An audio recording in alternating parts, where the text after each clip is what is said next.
Imagine, there's only 2 people left on the entire planet, 2 females with no ability to reproduce.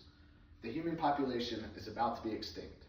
This is a crisis animals in our world today are facing. There's probably many more endangered animals than you think. Did you know that there's currently 47,000 species that are endangered? And do you know what we're doing to limit that problem?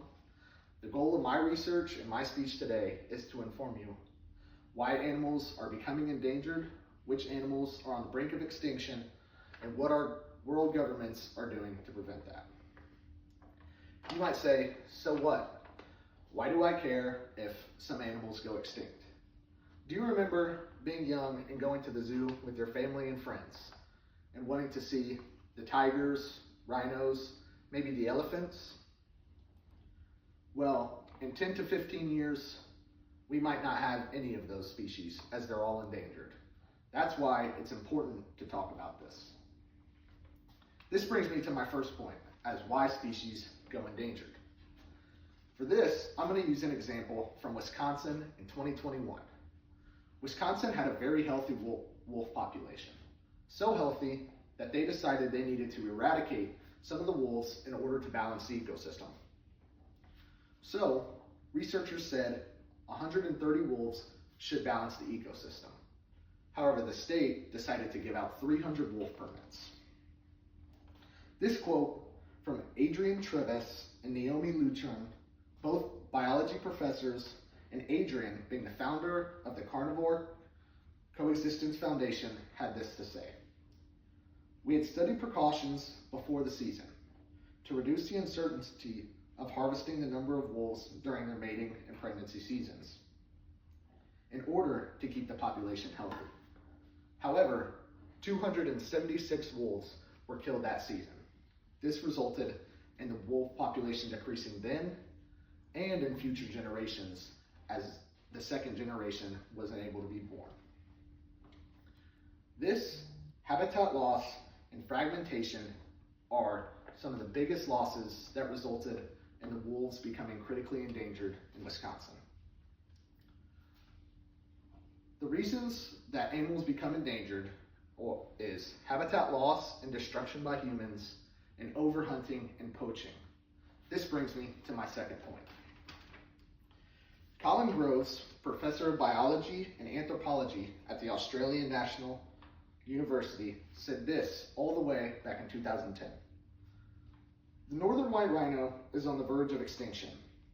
With success in growing numbers of the southern white rhino, I hold hope that the last 20 northern white rhinos can be saved from poaching and extinction. You remember the story I told in the beginning of the 2 women? There's currently only 2 female northern white rhinos left on the planet. That species is virtually extinct. Another species that is virtually extinct is the Voxida porpoise. Illegal fishing and commercial accidents with nets leave less than 10 individuals alive. Scientists estimate that in 3 to 5 years, there will be no more porpoises. However, while I'm talking about negatives, there is a bright side to this. That being the International Union of Conservation of Nature. They established the Red List. Ashley Simpkins, who has a PhD in natural science from the University of Cambridge and works as a technical officer at BirdLife International and works on the conservation science team, had this to say about the Red List. The Red List is the most comprehensive source of information on species, including their status, range, population, size, habitat, threats, and informing political conservation decisions. The Red List is used to inform policy and spending on global conservation. The US every year spends $82 million on global conservation for animals. Another way that humans are helping with extinction is by bringing back animals from extinction. This is called de-extinction.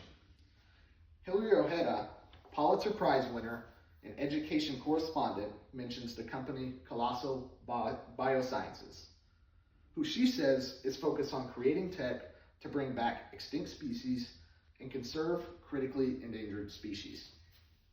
Beth Shapiro, the leading scientist for Colossal Sciences, has brought back the dire wolf, which went extinct 12,500 years ago.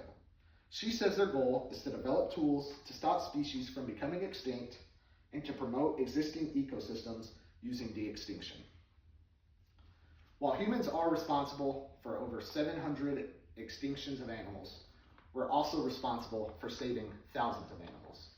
The only way we can continue to save animals from going extinct is by learning and informing ourselves about it. Thank you.